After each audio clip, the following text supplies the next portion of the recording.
कोई यूं ही नहीं दिल लुभाता कोई तूने चूड़ियां काली कंगना मैं हो गई तेरी साजना.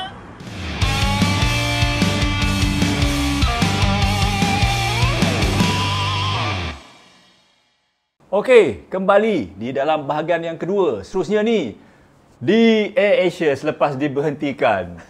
Aku tengok kau punya IG, kau memang bila kau nak menjual tu, kau duk menyanyi lah. Kau buat macam-macam, babe. Cerita sikit yang bab tu, ada video kan? Nanti kau bagi video tu. Okey, kenapa? Kau memang happy sangat kat AirAsia aku tengok. Oh, okey. Salah terus sebenarnya. Sebelum tu nak beritahu, Zarul Amrilla adalah salah satu saya peminat tegar dia daripada zaman dia. Cuma lagu-lagu dia saya tak bawa je ke atas. Takut kena kona. Okey, Rol. Balik pada kita buat promosi lah. Di AirAsia ni? Di AirAsia. Sekarang ni di AirAsia lah. So, saya kan report duty di AirAsia pada 8 bulan 8. Nak dijadikan cerita, Rol, ayah saya meninggal 7 bulan 8. Satu hari sebelum. Lepas tu saya punya flight, antara flight awal di AirAsia ni, AirAsia ni dia tak train kita daripada segi kreativiti you menjual.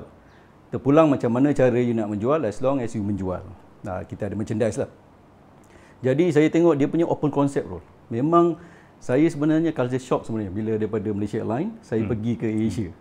Dia macam Rol pun tahu dekat Malaysia Airlines dia A, B, C, D, E kan, kita tak boleh jump. Dekat sini dia open, dia free. You nak buat apa as long as dia adalah batas-batas kita sebagai kru, tapi sangat open. So dia kata, saya duk fikir macam mana saya nak lakukan benda ni kan. So satu hari, Rol, ada satu flight tu semua askar yang pergi balik ke KK. Bila balik ke KK tu, saya teringat, bila saya terpandang askar, arwah abah saya askar, saya teringatkan dia. Rasa rindu lah. Lepas tu saya rasa macam, tak apalah, nyanyi je lah, cuba menyanyi. Okey. Cuba menyanyi je, Rol. Masa tu terlintas pula lagu yang abah saya pernah nyanyi. Saya pun macam, okey lah, hafal-hafal tak hafal. Kalau Rol tahu, tak ingin ku sendiri. Oh, okey. Nyanyi lah. So saya pun nyanyi, tapi yang direkodkan viral tu adalah di part tu bila saya menyanyi lagu Hindustan, Rol. Lagu Hindustan, faham tak faham tibai. Yang penting saya tahu masa tu kalau kita daripada berdiri, kita nampak passenger dekat seat, nampak sikit-sikit je hitam-hitam rambut je. Tapi the moment bila kata okey, saya nak menyanyi, bila menyanyi saya nampak macam kuru-kuru keluar. Keluar. Ada attention daripada orang. Bila saya tengok, okey, dia orang dah start tengok ke depan lah. So saya dah boleh menjual barang ni. Okey. So saya teruskan menyanyi. So sedar tak sedar, satu hari ada satu passenger dia duduk di 1C. Saya tak kenal dia, Rul. Memang saya tak kenal lah, tapi dia senyum je. Dia tangkap video tu, bila dia nak keluar, dia tap saya, dia kata, dia orang Penang, dia kata, awak tunggu apa saya nak buat dengan video awak. Saya kata, Encik jangan buat macam-macam dah. Saya masih berkecil. Kan kena buang lagi. Kan? Lepas tu, Rul, dia pergi Delhi masa tu. Dia buat video tu, tak macam mana dia olah. Tiba-tiba video tu sampai balik ke AirAsia. Management AirAsia, sampai saya punya manager Puan Suhaila panggil saya. Masa tu saya dah dudak-dudak lah. Saya kata macam masak lah saya ni kan. Bila saya panggil, datang, dia kata dia tengok video tu, dalam tu dah, masa tu dah 53,000 orang tengok dalam masa satu hari.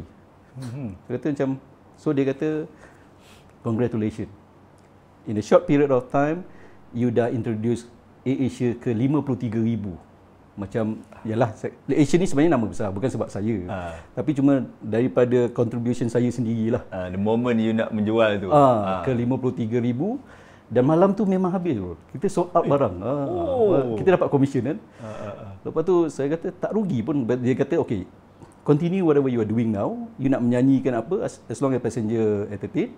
Dan yang paling penting you bawa balik keuntungan lah, menjual lah. Itu yang dia. Mungkin kalau awak nak share, berapa persen you all dapat? Kalau boleh share lah. Bukan saya tak nak share, tapi saya tak tahu je. Tak tahu. Yang tahu saya tahu komisen saya. Okey, alright. Tak pernah tahu, tapi cuma budak-budak Masuk masa sekali dengan gaji lah. dia masuk sekali dengan gaji. Jadi cuma budak-budak ni akan cakap, abang banyak komisen, saya tak tahu. Saya punya tahu basic banyak ni. Saya punya komisen banyak ni, flight komisen saya banyak ni. Tapi awak ada target tiap bulan tak? Commission Target on commission merchandise tak tu. Sebab saya jenis macam saya pergi flight, saya akan buat kita enjoy je. Sebab saya rasa masa tu pun saya dah belajar tu. Saya belajar dan saya Awak belajar full time atau part time? part time. Saya belajar di hari Sabtu dan Ahad. Lepas tu saya minta pihak management kosongkan pada hari Sabtu Ahad tu. Jadi saya dah stres dengan belajar Sabtu Ahad. Jadi Isnin sampai Jumaat saya tak nak stres lagi tu. Saya enjoy kat atas tu. Menyanyi lah apalah, saya buat je hal saya. As long as passenger terhibur. Itu je saya. Tapi yang kita tahu, AirAsia bekerja hari-hari bro. Awak boleh cope up Belajar. Belajar, kerja, one whole week tu awak ada berapa hari je off? Kita ada 2 hari off tu sebenarnya. 2 hari off dalam 1 minggu tu. Jadi hari yang cuti tu dia bagi pada hari Sabtu lah. Sabtu dan Ahad lah. Tapi awak pergi belajar.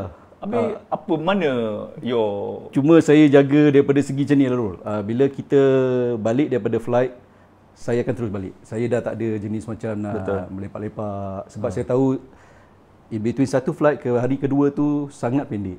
Jadi kalau saya tak cukup rest, dia akan ganggu kerja saya lah. So saya maintain tu. Selama 2 tahun saya buat macam tu sampai saya grad. So alhamdulillah Rul, memang berbaloi. Lepas dah grad tu, saya ambil keputusan untuk tinggalkan flying carrier lah. Ambil jurusan apa tadi? Business admin. Business and admin. Okey, tapi sebelum kita bercerita lebih lanjut mengenai perjalanan seterusnya lepas berhenti AirAsia ni, momen-momen yang mungkin ada, tak tahu, mungkin kecemasan, dia tadi dah cakap, mungkin medical emergencies dekat AirAsia ataupun maybe dekat di Malaysia Airlines selama 20 tahun. Emergency apa? Medical. Medical emergency. Okey. Di medical emergency di AirAsia saya boleh share kan. Kita pergi flight ke, saya tak ingat, tapi flight tu lebih daripada sejam lah. Sebab flight tu lama. Tak silap saya dia ke Hanoi ke saya.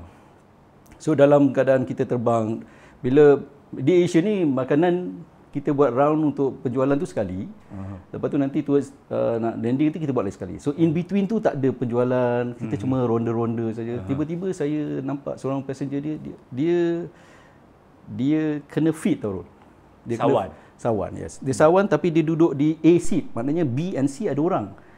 So bila dia kena fit, dia terus jatuh ke bawah, ke leg raise, menggelosor ke bawah tu, dia tersepit tu.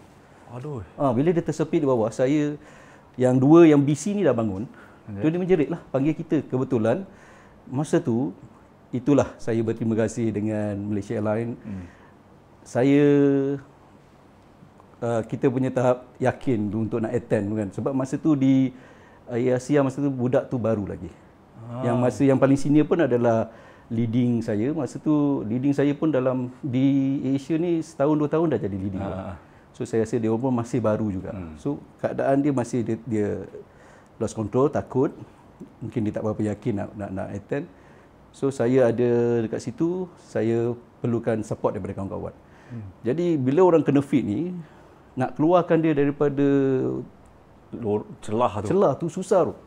Memang sangat susah, tapi dia mengunta-bunta gitu. Jadi kita cuma kata mana yang kita boleh support dia, yang kita diajar untuk tak dia mencederakan diri dia, support je. Itu je yang kita boleh buat. Nak keluarkan dia memang tak boleh. Cuma ada passenger yang bijak pandai tiba-tiba datang nak bagi kunci tu. Suruh digigit. Tak boleh kan? Tak boleh tu saya kata. Tak apa cik, tak apa. Biar dia macam ni, kami diajar macam ni sebab kalau cik bagi apa-apa jadi kat passenger ni, ketelan kunci tu, kita yang menjawab. Itu adalah momen yang medical emergency yang saya pernah attend. Ada keyakinan untuk attend. Setengah-setengah orang tengok dah, alamak nak buat apa ni, nak buat apa. Even though kita pernah diajar, tapi kita kalau baru-baru kita tak ada keyakinan lagi. Betul. Kan. Ada setengah-setengah tu kita, macam saya kan, Kadang-kadang masa awal-awal ada juga macam alamak nak buat apa ni, tapi bila tengok senior buat kita macam ni dia buat. Dari situ kita build up Adapt. Okay. keyakinan kita. Dia ada satu nasihat di Malaysia lain je. Ada kalau cabin crew dia tahulah position kit tu. Position kit kan, kita ada prosedur yang untuk nak menggunakan position kit ni lah. So salah satu requirement yang boleh access adalah medical doctor. So saya diarahkan untuk ambil medical kit di depan.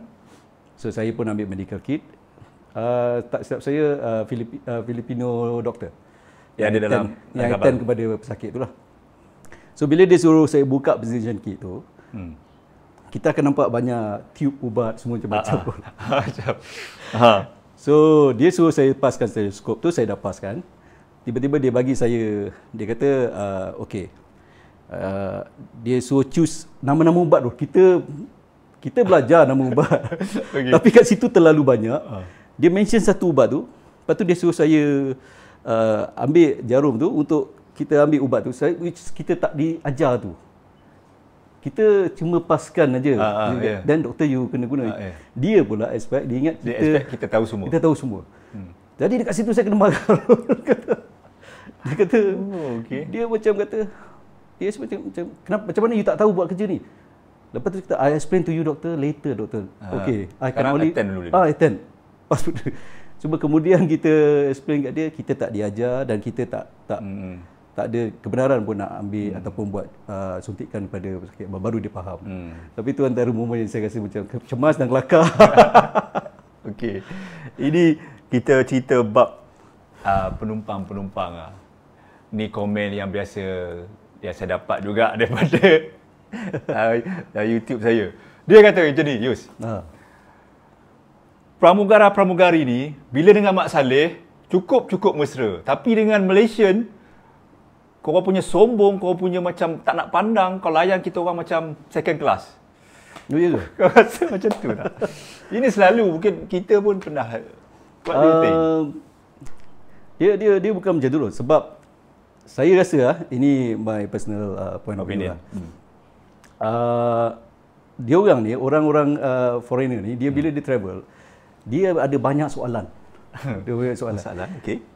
Di kepala dia, dan dia rasa the right person untuk dia selalu bertanya, berborak adalah cabin crew. Kita orang ambassador kecil yang dia jumpa dulu. Dia akan bertanya dan kita just jadi diri kita sebagai cabin crew untuk menjawab, dan daripada situ kita build friendship dengan dia orang lah. Jadi saya rasa kat situ tak ada timbul macam kita nak discriminate orang Malaysia ke, sebab bagi saya ada juga orang Malaysia. Saya ramai juga kawan-kawan Malaysia yang bila dia pergi belajar di overseas, dia approach saya belajar nak pergi belajar. Bila dia di sana, sementara dia belajar, kita jadi kawan. Macam okey, dia kata, Yus, nanti kalau balik KL boleh tak bawa sekian-sekian barang, rendang ke apa ke yang jenis segera kan. Kita jadi kawan. So daripada mana kita jadi kawan adalah bermula daripada atas kapal. Kita berborak. Saya rasa discrimination ni tak ada. Cuma mungkin kita busy role. Kita ada beratus orang. Tak mungkin kita boleh layan setiap seorang. Tapi tak salah kalau tak kisahlah nationality siapa pun. Approach saja kita. Kita pun memang frontliner kan untuk di approach. Ya, tapi pengalaman awak sendiri, kalau orang Malaysian masuk, awak tegur diorang, greet diorang macam biasa kan? Saya tegur macam biasa. Saya tak pernah nak kata, saya anggap kita diajarlah role. Kapal terbang tu adalah rumah kita. Guest yang datang ni adalah tetamu yang datang ke rumah. Takkanlah kita boleh, okey yang ni aku nak tegur, yang tu aku tak nak tegur. In fact kita layan sama je. Cuma biasalah ada masa-masa dia. Ada masa. Ada masa-masa dia mungkin kita terlupa, terleka. Kadang-kadang ada satu nak cakap lah Rol. Malaysia ni bila dia masuk kapal mungkin dia rasa, bila dia masuk Malaysia lah, dia rasa ini adalah kapal negara dia orang. Jadi dia nak attention lebih, macam kalau berborak tu acknowledge dia orang.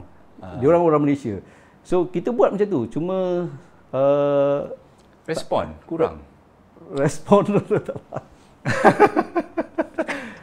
Respon kurang ataupun diorang respon cara Malaysian yang kita rasa macam, bukan nak menidakkan, aku pun tak confuse lagi dengan komen sebegini, sebab kenapa diorang menuduh cabin crew sebegitu.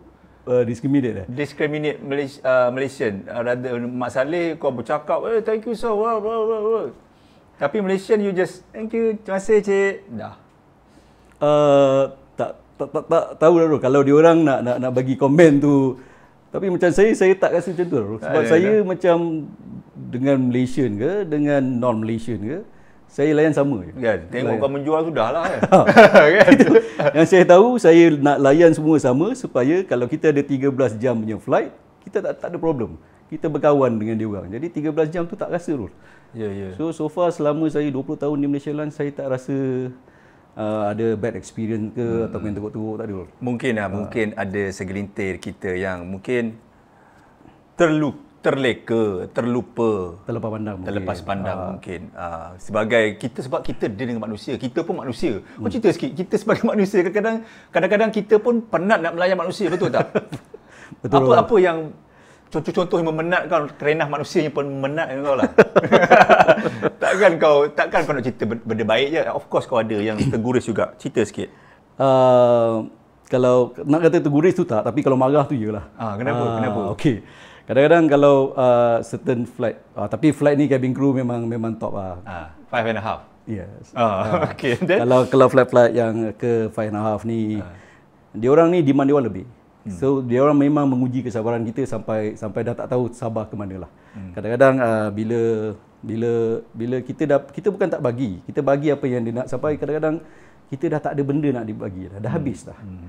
Cuma dia orang ni tak percaya, datang sampai, adalah seorang passenger ni, dia datang sampai ke belakang, sampai dia nak ada body touch lah. Dia nak pegang jaket saya macam itu tak boleh. So bila macam tu dah too much lah. Bagi saya dah melampau sangat. Saya dah bagi apa yang awak nak, sampai awak dah tak percaya apa tu, masa tu kita ada respon balik lah. Itu masa tu saya dah sini dah. So saya cuma tolak dia ke belakang. Saya kata one more step you ke depan aja, jumpa you dekat security department. Macam tu je lah. Saya cabar dia, kata kalau awak buat macam tu, satu step ke depan, sebab bila dia dah ada body contact, saya take it as is spontaneous reaction lah. Saya tolak dia. Sebab kalau saya masa tu saya pun tak tahu keadaan dia dah mabuk ke tak. Sebab kadang-kadang dia orang ni pandai. Kita serve kawan dia pass ke kawan dia yang lagi seorang. Dia minta lagi. Kita tu 2-3 kali ulang balik. Tapi okey, sabar lagi. Tapi dia pergi ke belakang pula nak check betul nak habis. Check bakat kita tu habis ke tidak. Dia kata kita sorok benda semua. Yang tu melampau. Sampai dah boleh pegang kita punya jaket, yang tu sabar saya hilang lah. Okey. Lagi yang kata-kata daripada mungkin daripada you punya penumpang-penumpang sekali yang you rasa macam tak boleh, cannot be macam tu, you cakap macam tu. Okey. Ada tak marah you? Ini boleh cakap. Tapi dalam batas-batasan dia lah. Kau cuba cerita. Okey. Adalah, okey, kata tadi kalau kita discriminate passenger. Okey, benda ni happen memang saya dengan foreigner lah. Foreigner ni one thing, bila dia dah tak puas hati, dia cakap F word lah, 4 letter word dekat saya semua. Jadi kita nak react dia, cara marah tu dah rasa macam klise sangat lah. Dan macam macam mana nak buat dia ni female for dia F word kan saya. Saya cuma cakap kat dia, okay, well, maybe benda tu kita boleh buat later. Kau carut dia balik. Lah. Kata, okay, if really want that, we can do it later, not now. Tapi dengan nada yang yang menyindir lah. Macam kita dah bosan nak okay, kau marah aku marah kau marah aku sampai bila nak habis. So bila dia marah, saya duk balas dengan cara macam tu, maybe we can do it later. So dia macam stun lah. Tak adalah kata. Okay. Alright, kita dah tinggal beberapa, kurang daripada 10 minit lagi sebenarnya, Jus. Tapi dah kita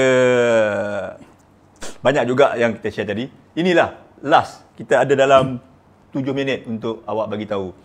Adakah kerjaya cabin crew ataupun dalam aviation ni pada masa pasca COVID ni sepatutnya boleh join ke later join? What do you think? Okay, di pasca 5 minit je.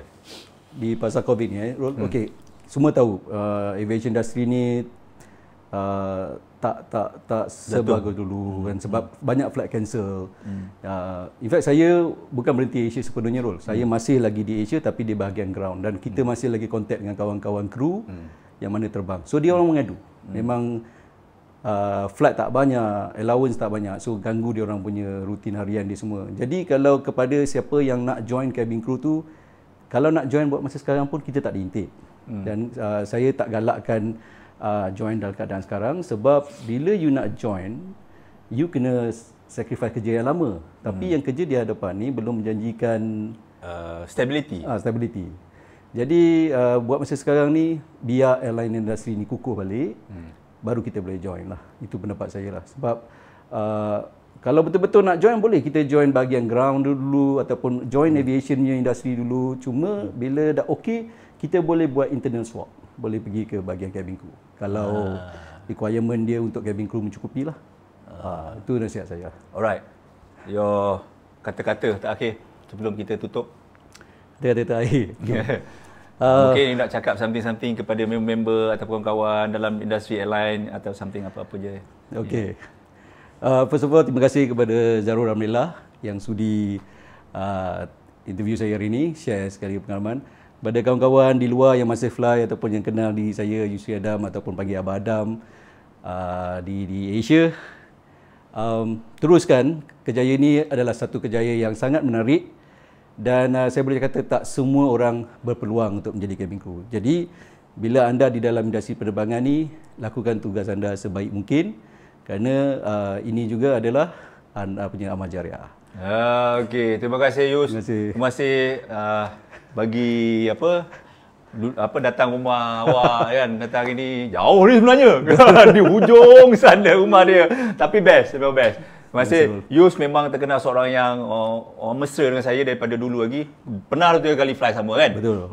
Pernah lagi kita lepak dekat bilik dekat hotel dekat Penang tu. Terima kasih banyak-banyak. Semoga perkongsian kali ini dapat orang kata memberi sedikit manfaat kepada mungkin yang minat dengan aviation ataupun berminat untuk menjadi cabin crew satu hari nanti. InsyaAllah. Terima kasih banyak-banyak kerana menonton. Kepada yang belum subscribe, sudi-sudikan untuk subscribe, dan kepada yang sudah subscribe, terima kasih banyak-banyak. Dan semoga kita berjumpa lagi di video yang akan datang. Assalamualaikum. Waalaikumsalam.